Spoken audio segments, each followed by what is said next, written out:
Hi, this is a video about positive anecdotes that played a role in my life.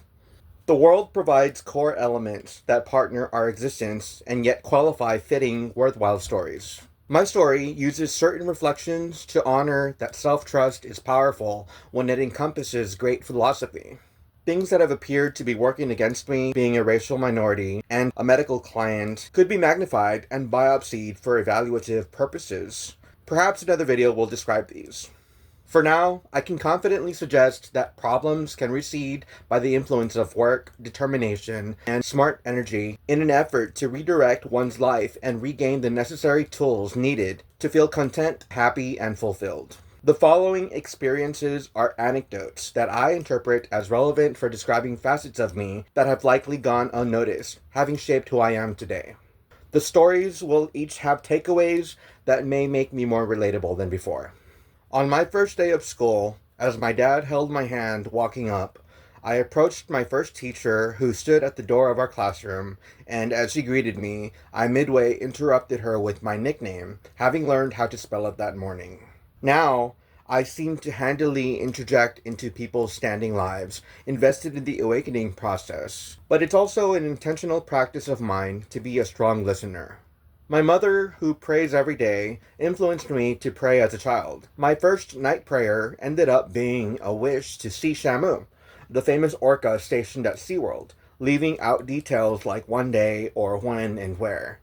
This resulted in a vivid night dream featuring Shamu, a shocking outcome of a simple, undignified prayer. I inherently trust in the power of words, and that God listens, since my simple childhood prayer received an immediate response. Similarly, I believe public speaking is a source of influential motivation, even a necessary component of life, as trusted leaders must state clear plans for welfare and active betterment. As a youngster during a storm, I ran through heavy rainfall in the street, getting soaked and experiencing a most refreshing moment with nature. Ironically, while living out of my car in Houston, Texas in 2017, my car was towed the night before Hurricane Harvey's arrival, leaving me outside with only some cash and my phone with charger. I ended up roaming streets, eventually even walking through waist-high water in rubber flip-flops. A metaphorical cleansing took place at a time when I was most in need. Now, my resilience is resolute, a starting point for achieving virtually anything.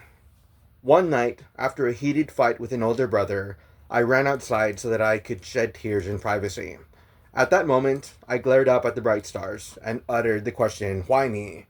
The vast, observable universe offered a calm, silent reflection of comfort, sending me back to the house in a calmer mood. Communication with the stars hints at the noble act of reaching for the stars, especially in dark times. They illuminate our way forward. As a young Chicano whose mother became Mexican American, I was always avid about school. When my mother had to learn adequate English to enroll in a CNA program, she was assigned texts and a book. Daily practice with me earned her a spot in the program. Thus, I was effectively something of a teacher. After earning a bachelor's in music and later teacher certification, I used language and musical lingo to teach secondary instrumental music, consistently enriching technical concepts and raising performance skills. Language truly breaks barriers and builds success. Entering the beginner band program, I was faced with a choice: play my sister's used alto saxophone or choose a new instrument. Happy to avoid the hand-me-down, I chose the trumpet. That unwitting choice turned into a two-instrument journey when I soon realized the saxophone was still available. This is why I perform on both brass and woodwind instruments, having branched throughout the winds. My multifaceted nature, rooted in natural talent, underscores my potential as a speaker. My background as an instrumental music teacher informs my interests in community and welfare. I intend to captivate audiences, leveraging music's highly evocative power to deepen appreciation and impact. Years of development on the trumpet led directly to my consistent placement in regional competitions against other high schoolers, grades 9 through 12. In fact, throughout high school, my successes accumulated genres each year, including 4 years in symphonic band, 3 years in jazz ensemble, 2 years in mariachi, and 1 year in full orchestra. I met many other advanced musicians and recognized the field of performance as highly social and constructive of my persona. Thriving as a musician in several genres inherently enriched my expertise of diverse histories and global heritage. This music is an open experience where stories can be interpreted and communicated to an audience with everlasting influence. My ability to keep an open mind about all corners of humanity aligns with the passage of time, supportive of communal inspiration and togetherness. During my senior year of high school, December weather introduced my first ever snowfall. About 3 to 4 inches fell, noted from my stepping outside alone in the late evening.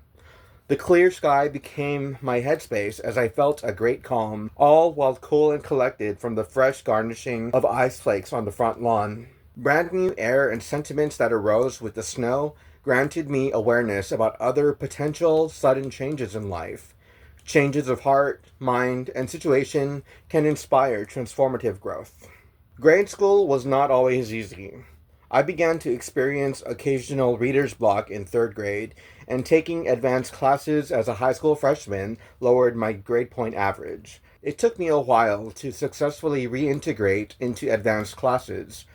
Upon doing so, credited weight to my GPA improved my overall class ranking, and I graduated 18th in my class. I only later realized that the number 18 represents the fundamental principle of music, the octave, 1 and 8, where the 8 is a reflection of the 1 at the top of the scale. I have come to acknowledge that my future existence is a seeming parallel of myself if time didn't exist. It legitimately motivates a focusing of my energy so that I can manifest a prevailingly full livelihood. After secondary school, my trajectory created outstanding opportunities that elevated my experience and structured both my character and expertise.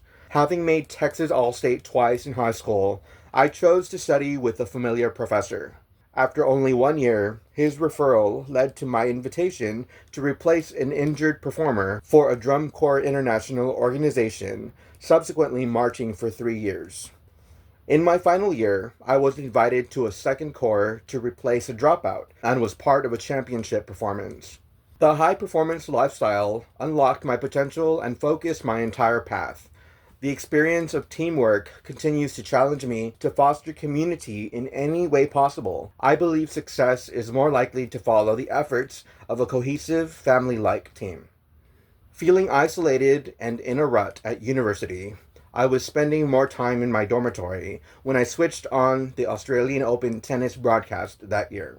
I gazed at the screen, inspired by the pure sportsmanship on display, and ultimately bought a racket to start practicing by hitting balls against a court wall. In moving back home to deal with mental health, I actually found several tennis partners to hit with, having fun. This brought me much needed joy and pleasure. The inherent skills used while mastering the profoundly active sport of tennis necessitate total presence. Anticipating the impending shot, preventing errors, executing correct and effective technique, and covering the court all strengthen the experience holistically. This is a most enthusiastic outlook and a clear reflection of integrity. Unwell and taking medication to relax my mental strain, I began getting governmental assistance for the new disability. One expense I incurred was a DVD set workout program and a 2-month supply of recovery formula to prevent soreness. When I actually applied myself physically was when I began my clean run from marijuana use. My commitment to the program gradually improved my endurance, and after just 2 months and a timely decision to halt medication, the schizophrenic symptoms entirely subsided, likely due to detoxifying my system of external elements. I achieved profound stability, having especially reduced my body's fat content and accruing muscle mass. My mood was lifted and my use of language had direction again. I returned to university-level schooling and earned my undergraduate in line to teach instrumental music, my expertise. Looking back, it seems that drug users try filling a void that could otherwise be supplemented by greater programs of enrichment. Personal histories unwittingly fumbled good runs without fair notice, proving precisely the need for humanity's re-engagement. My testimony about this successful detox, with additional later treatment for regulation, serves a vital purpose. I maintain that while betterment often requires professional guidance, the implementation of self-care, especially fitness, is a completely unavoidable necessity for survival. While gearing up for professional life, I returned to school and brought along a compatible canine companion. Our days were filled with frequent walks, lively play sessions, meticulous coat grooming, countless treats, toys, and massages. Given my careful and interactive nature, I established a system of basic but reliable verbal cues, keeping her behavior both predictable and polished. Unfortunately, she was stolen, but eventually other pets also exhibited brilliant behavior in public, often turning outside interests into viable adoptions. Although I regularly instill charisma in pets, I am glad to have engaged animals that later brought great fulfillment to others through adoption. It is a powerful reality that amiability is made apparent with proper attention and avid care. Humans indeed have the power to improve personal outcomes in one another. Once, after riding a scooter moped onto an apartment's entrance platform, I stopped in line behind someone in a Dodge Ram. Upon realizing that both of us were missing a clicker to automatically open the gate, I decided that I would need to enter a personal access code. Thus, I began angling my moped to move over to the dialing keypad.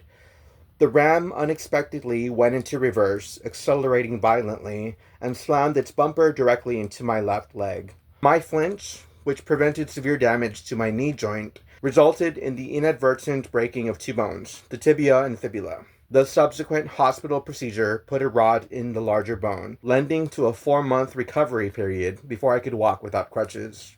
2 weeks after the accident, I made my way through the university graduation ceremony, where closure to a lifelong dream took place. Disability that is temporarily physical is an engine for learning to appreciate facets of life otherwise in the background. Incapacitated, I discovered an inner voice with which I now aim to speak with monumental clarity and purpose in service of good fortune. Hopefully, these stories can raise positivity from your own memories. We all had something to do with the process of experience. May the future hold true major chords of success for us all.